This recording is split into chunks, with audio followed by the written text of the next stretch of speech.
Өдрийн мэнд хүргэе. Өнөөдрийн сэдэв бол дэлхийн хамгийн нууцлагдмал бас зарим нь хүн орох хориотой газрууд байгаа. За ингээд жагсаалт руугаа орцгоё. 12. Coca-Cola-гийн агуулга. Coca-Cola бол дэлхийн түүхэнд хамгийн том корпорациудын нэг төдийгүй дэлхийн хамгийн том нууц жоруудын нэг юм. Хэрвээ та тэр жорыг хайж байна гэж бодъё. Тэр нууц жор нь компьютер дээр бичигдсэн, кодлогдсон ямар нэгэн файл биш, харин эхний алхам бол энэ маш том хонглын дотор нь орох хэрэгтэй. Энэхүү агуулга нь Жоржиа мужийн Атланта хотод байдаг асар том зузаан ган хаалгатай байдаг. Хэрв та нэвтрэх зөвшөөрөл авч чадвал төмөр тор байх бөгөөд цаана жижиг төмөр хайрцаг харагдана. Үүнийг эвдэж онгойлгох ямар ч боломжгүй бөгөөд ямар нэгэн байдлаар онгойлголоо гэж бодоход тэнд жорыг хаана нууж байгаа тухай газрын зураг байдаг байна. Coca-Cola-гийн агуулга нь 24 цагийн турш хяналтанд байдаг бөгөөд зэвсэгт харуулуудаар хамгаалагдсан байдаг. Нэвтрэх цорын гац арга зам нь нууц кодыг оруулах эсвэл гараа сканерт уншуулах юм. Coca-Cola-гийн жор бол бүх цаг үеийн хамгийн сайн хадгалагдаж, маш сайн хамгаалагдсан нууцуудын нэг учраас энэ жагсаалтын хамгийн сүүлд бичигдсэн байна. 11. Таблетын сүм. Зиони Мариягийн дар ихийн сүм нь мөргөлчд болон аялагчдад аль алинд нь нээлттэй байдаг. Өнгөц сарахад тийм ч онцгой объект шиг харагдахгүй ч гэсэн хүн төрөлхтний түүхэн дахь хамгийн хүсэн хүлээсэн олдруудын нэг юм. Грэний авдрыг сүмийн хэсэгт байрлуулсан гэж үздэг бөгөөд тэр газрыг нь таблетын сүм гэж нэрлэдэг. Энэхүү сүм нь манай толлын 4-р зуунд Шебагийн хатан хааны хүү авдрыг Этиоп руу аваадсан бөгөөд сүүлийн 2000 жилийн турш эндээ хадгалагдан үлдсэн аж. Хэдийгээр сүм нь хэд хэдэн удаа нураагдаж дахин баригдсан ч Грэний авдар бүрэн бүтэн хэвээрээ байгаа. Хамгийн гол нь хэн ч авдрыг хизээч харж байгаагүй бөгөөд зөвхөн нэг л хүн таблетын сүмд орохыг зөвшөөрдөг. Таблетын сүмийг тэнд амьдардаг цорын гац ариун харуул хамгаалдаг. Грэний хамгаалагч гэдэг энэ харуулыг өмнөх хамгаалагч нас барсны дараа тодруулдаг бөгөөд үх хүртлээр зөвхөн таблетын сүмийг хамгаалах үүрэгтэй юм. 10. Москвагийн 2-р метро. Москвагийн 2-р метро бол Сталины үед баригдсан ба цөмийн зэвсэг гамшиг тохиох үед зүхтах зориулалттай баригдсан газарт орох тээврийн систем юм. Энэхүү метроны систем нь Кремль зэрэг чухал байгууламжуудыг жанжин штабын актем Нууаны сонгосны буудал зэрэгтэй холбодог бөгөөд төрийн тэргүүн цэргийн удирдагч нар гадаг шил гаралгүйгээр зүхтах зорилготой барьсан байна. Харин цөмийн дай эсвэл эрх баригчдад аюултай зүйлс тохиолдоогүй учраас энэ газар тэр чигээрээ хаягдсан. Газарт орох засгийн газрын нууц байгууламж гарцуудыг тойрсон маш олон хувилдааны онолууд байдаг ч Москвагийн метро бол үнэхээр бодиттой байгууламж юм. Харин Москвагийн метроны захиргаа уг том түнэлэг огт байдаггүй гэж үгүйсгэсээр байгаа. 1994 онд зарим хот судлаачид нууц замыг олж чадсанаар үнэхээр ийм зүйл байдаг гэдгийг олонд зарласан ч эрх баригчид үгүйсгэсэн хэвээр байв. 9. Плутоны хаалга. Турк дахь Плутоны хаалга нь эртдээр үеэс байсаар ирсэн бөгөөд хотын иргэд үүнийг Хибе-жибе буюу айдас депресс гэсэн утгатайгаар нэрлэдэг байна. Нэгэн тал дотогш орсон бол хинч буцаж гарч ирдэггүй. Өнөөдрийг хүртэл хэнийгч буцааж гаргаагүй гэсэн үлгэр байдаг тул хинч орж зүрхэлдэггүй.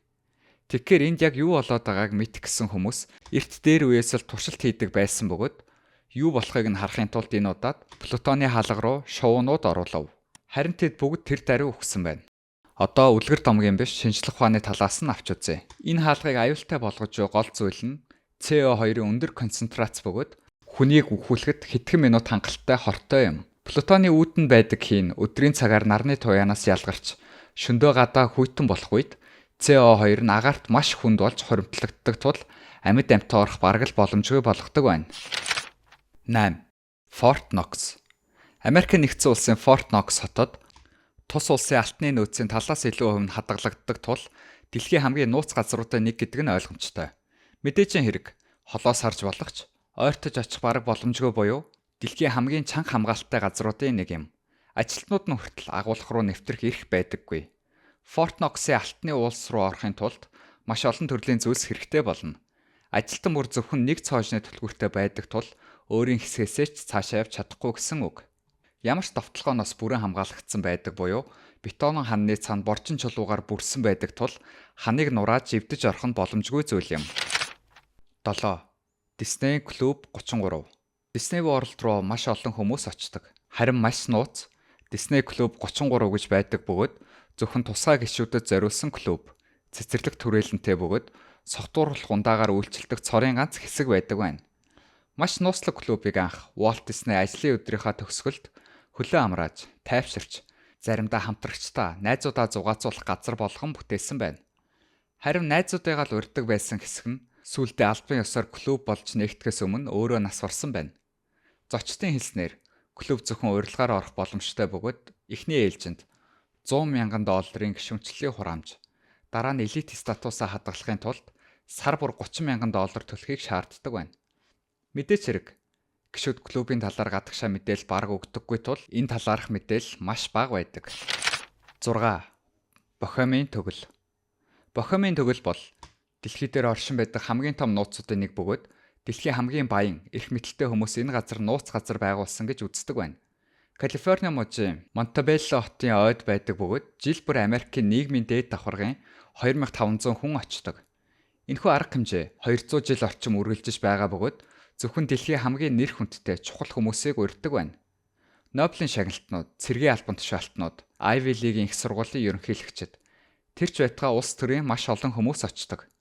Жил бүр зохиогддог энэхүү арга хэмжээнд зөвхөн эрэгтэйчүүд оролцдог ба эмэгтэйчүүдийг авчирч, оржи, завхаарл гэх мэт хүссэн бүхнээ хийдэг байна. Хэрвээ та үзэж байсан бол Том Круз, Николь Кидман хоёрын тоглосон Eyes Wide Shut гээд 99 оны кино байдаг. Тэр киног хийхдээ одоо энэ газараас сэдвэлж хийсэн байдаг байна. 5. 39 тоот өрөө. Хойд Солонгос бол гадаад ертөнцөөс тусгаарлагдсан нууцлагдмал улс бөгөөд гаднаас ирсэн жуулчид, сэтгүүлчдэд бэлдсэн хуурамч зүйлсээ үзүүлдэг гэж ярьдаг. Гэхдээ тэдний дундх бүр нууц зүйл бол 39-р өрөө. 39-р өрөө нь 1970-ад оноос хойш оршин тогтнож байгаа бөгөөд тус улсын нийслэл дахь ажилчдын намын байрны дотор байрладаг гэсэн таамаг бий.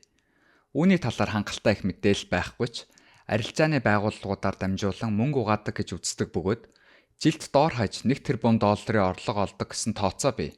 Эрх баригчид намаа илүү баян байлгахын тулд 39-р өрөөнд юу болж байгааг таснуудаг гэж үздэг байна.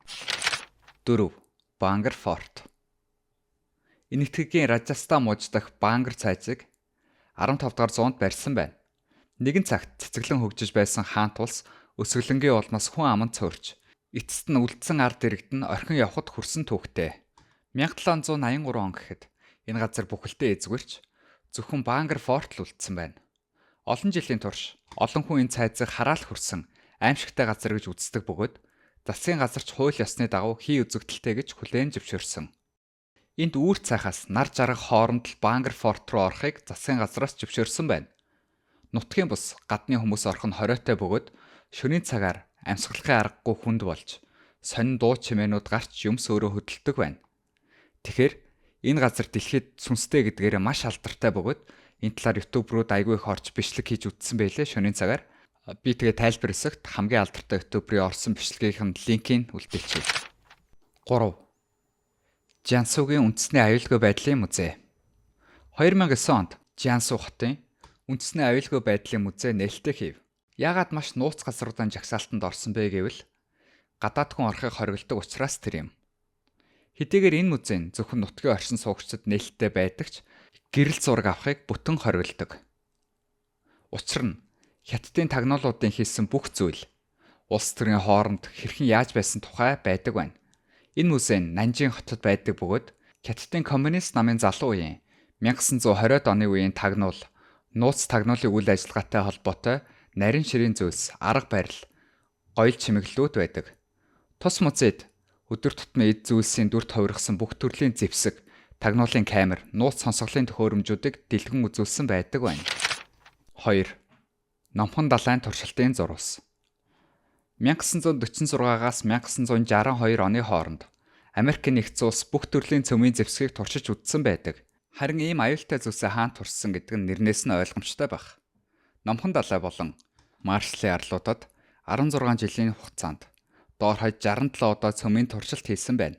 Номхон далайн туршилтын талбайд асар том цөмийн бөмбөг дэлбэрч туршилтын дараах үр дагавар нь үнэхээр аимшигтай байсан бөгөөд цацраг идэвхт бодсон Америкийн Теннесси хот хүртэл цацагдж байж тиймээс одоо хүртэл цэргийн албан хаагч, эрх бүхий судлаач гэх мэт хинч тийшээ ойртдоггүй байна.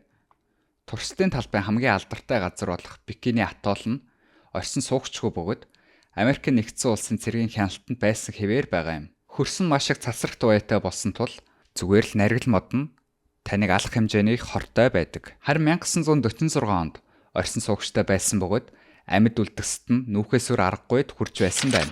1. Ватиканы нууц архив.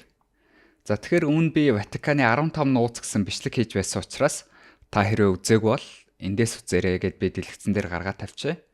За тэгээд энэ хүртэл сонссон танд маш их баярлалаа. Баяртай.